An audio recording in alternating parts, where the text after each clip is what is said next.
Every year in the NHL, we see players sign from overseas to try and make the transition to the North American game. So in this video, I wanted to go over some of those European signings and talk about each player respectively, and if I think they can make a legitimate impact at the NHL level this upcoming season.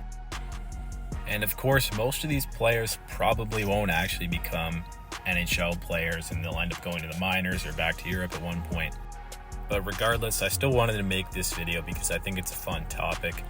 So the first player we're going to talk about is a player the Edmonton Oilers signed late last season, and that is David Tomaszek, or David Tomaszek, who is playing out in Sweden, but he is a Czech-born player. He signed a one-year deal with a $1.2 million cap hit. So as a player, Tomaszek, he's 29 years old, so he's not really a prospect that's going to develop. He is what he is. He's coming off a season where he led the SHL in points. He had 24 goals and 33 assists for 57 points in 47 games. So really great production there. Obviously, he is an older player, but still impressive nonetheless.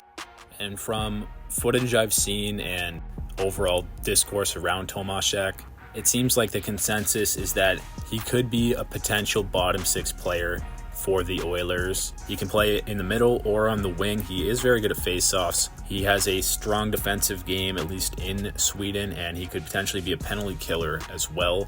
From the footage I saw, he has an incredible shot. He scored 24 goals last season. Just the ability to get open and his release. He had a really quick release, so I was impressed by that.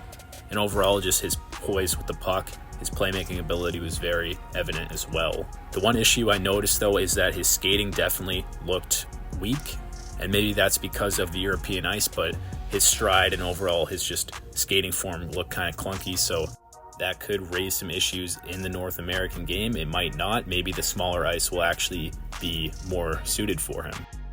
So far, it seems like the Oilers like his game, and it seems like he's going to make the opening night lineup. I think he could be a 15-goal, 30-point, just defensively responsible player who's versatile. Obviously, he can play on the center and the wing. Maybe kill some penalties. We'll see. Moving on to the next player, we have another Oilers signing, Finnish defenseman Atro Lepinen. He's a 26-year-old left-shot defenseman. He played last year in the SM Liga, and he had a really great season. He had 63 points, including 21 goals as a defenseman.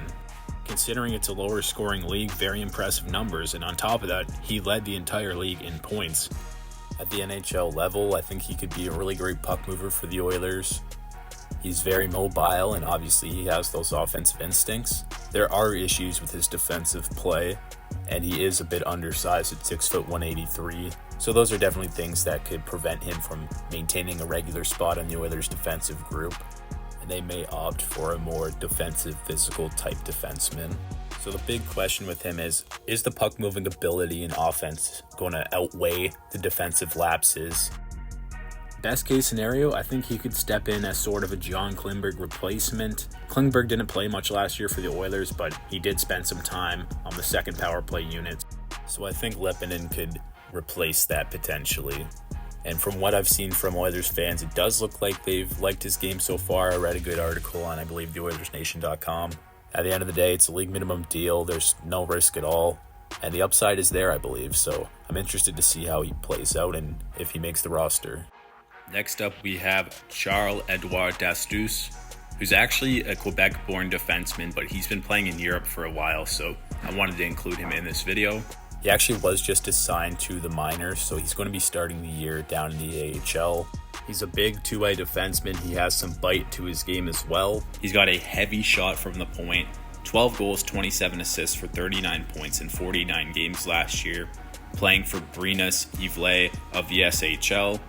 Back in 2022, he played in the ESHL for the Utah Grizzlies, and he had 19 goals and 30 points in their playoff run, which was 18 games. So I found that to be a crazy statistic. But the reason I'm intrigued by this signing is because Tampa, they have a solid top 5 defensemen with Hedman, Ryan McDonough, Eric Cherenak, JJ Moser, and Darren Radish. But then that 6th, 7th defenseman, I think there's definitely an opening there. You have Emil Lilleberg who could step in. So I think if there's an injury, then Dastus could potentially step in, provide some physicality and secondary offense to that defensive group. It's just a 1-year contract at $775K, so worst case scenario, he's just an AHL player. So I like this signing from Tampa. Next up, we have a player I've actually talked about on the channel before, Maxim Shabanov. It seemed like he was going to sign with the Philadelphia Flyers, but he actually ended up signing with the New York Islanders on a 1-year contract. He's a 24-year-old Russian forward, had 67 points in 65 games last year in the KHL. He is only 5'8" and 156 pounds. However, he's a very talented player. He's got good skating ability, he's got fantastic hands, and he is a dual threat. He can score goals, and he's a great playmaker. So all around, just a dynamic offensive player. And doing all that in a lower scoring league in the KHL.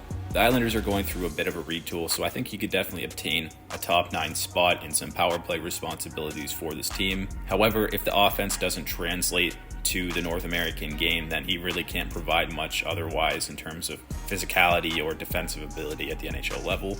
So worst case scenario, he's back in Russia by next season. However, low risk, I like the signing by the Islanders. And lastly, we have a Detroit Red Wings signing, Latvian winger Edvards Traumaks. He's a 28-year-old winger. He can also play down the middle if needed. Last season, he played for the Kladno Knights in the Czech League, which is actually Jaromir Jagr's team. He had a pretty great season, 23 goals and 51 points in 48 games. He led the entire league in scoring. He also played for Latvia at the World Champs, and he had 7 points in 7 games. Some things I noticed: he has a nose for the net. He scored a ton of goals in tight. He has really great hands around the net as well. He's strong on his skates. He protects the puck well. Does have that power forward element to his game. And I think at the NHL level, he could potentially be a bottom 6 player, maybe a 10 to 15 goal guy who also provides some physicality. I think this is definitely a type of player the Red Wings need, someone who can come in, provide some energy, some depth scoring to their lineup, because they definitely lack in the depth category.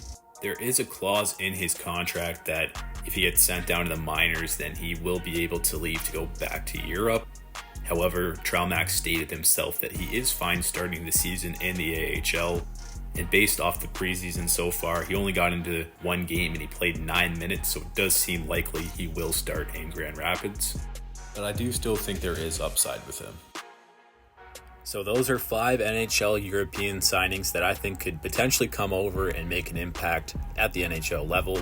Let me know what you guys think in the comments down below. If you're a fan of any of these European teams and you see these guys play on a regular basis, definitely let me know in the comments down below. And I'll see you guys in the next video.